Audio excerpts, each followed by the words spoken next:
We have officially made it to the end of the journey of John Palyok. I've previously made videos about his time on Survivor Vanuatu and Solitaire 2.0, which I will say were some really fun appearances from him, and it's time for our last appearance on the show, Camp Reality. Now, I did make a slight oopsie. I thought that Camp Reality had come after Solitaire 2.0, but I was incorrect about this. They both aired in 2007, but Camp Reality aired at the very beginning of the year, so this was actually before Solitaire 2.0, which only makes it funnier to me that JP ended up on this show and the only prior appearance on TV he had was being the third boot on Vanuatu. But yeah, don't mind that this is slightly out of order now. So what is Camp Reality? Camp Reality was a short-lived one-time show produced and hosted by Burton Roberts from Survivor Pearl Islands. Burton is great, by the way. But the premise of the show was that Burton had invited 12 of his reality TV friends to Big Bear Lake, which is a really nice place. I have been there before, like once. Anyways, at Big Bear Lake, Burton's 12 reality TV friends would just hang out, compete in some challenges, and that's pretty much it. There weren't any eliminations or huge stakes or anything like that in the show. It was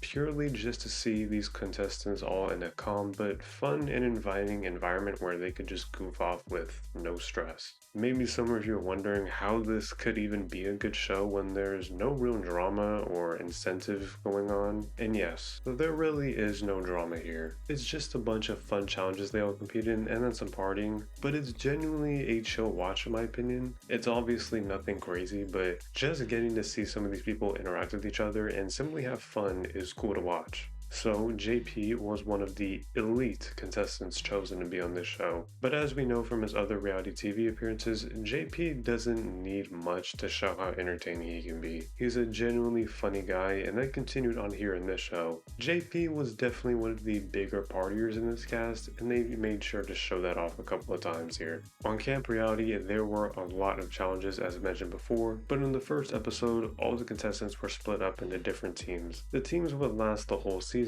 which was only 6 episodes by the way, and they were all like 20 minutes basically, so this is a breeze if you ever want to watch it. JP was on the yellow team, otherwise known as Team Hot Sauce. At first, it was just him and Nikki McKibben from American Idol as their third teammate, Coral from the real world, and the challenge was late to the show. That whole sentence should really show you just how crazy this cast was for such a short and goofy show, and there's plenty of others as well. Yellow team was definitely the most fun team in the whole show though, in my opinion. It's not just because of JP either, although of course he is a big reason for it. Before Coral even got there, JP and Nikki were already doing worse than the other teams, but they were just having tons of fun despite that. Then, when Coral showed up, Team Hot Sauce really slid into the role of just being the worst performing but most fun team. Besides the archery challenge, which JP beasted on, every challenge was a huge mess for them, and it was always great to watch. Coral, JP, and Nikki knew their role as the losers and fully leaned into it. They just completely goofed off in so many of the challenges, and one of the funniest things to me was the constant team hugs they do in the middle of challenges, just because. That's a real team unity right there. But even just seeing JP and Coral interact is like insane to me. Coral is one of my all-time favorites from the challenge, and I love JP as an obscure reality TV veteran from my favorite Survivor season, so seeing them on screen together, arguing, laughing, and hugging is just surreal for me.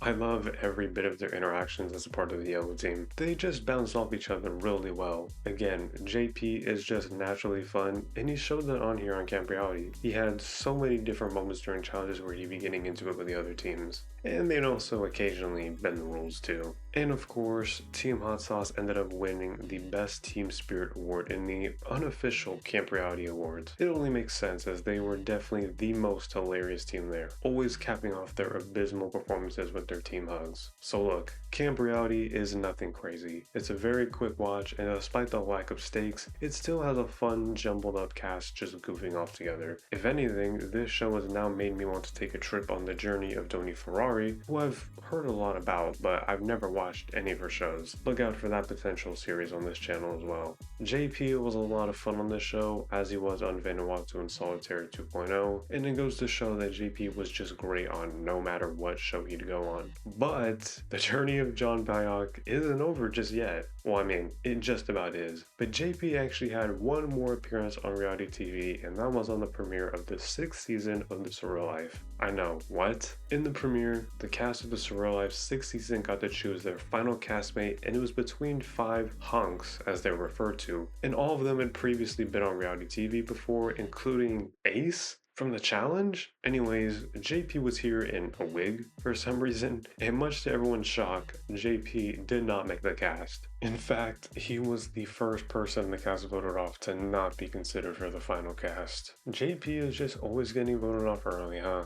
Okay, now the journey of John Palyok is officially over. This has really been such a unique series for me to make, focusing on the reality TV career of one particular person who maybe hasn't had a huge impact, but someone that still was a lot of fun on each appearance he made. And I mean, he's an icon to me. It also helps that Vanuatu is my favorite season of Survivor, but I genuinely have enjoyed watching these other shows, and all this has only made me enjoy JP even more than I already did. He's a really funny guy, and again, who else on YouTube is dedicating a whole series to something or someone like this? Let me know what you think of JP, and if you want me to make any similar series to this where I follow the journey of some more obscure reality TV people. Also, let me know what else you'd like to see me talk about on this channel. Like the video, subscribe for more videos, and yeah, thank you for watching.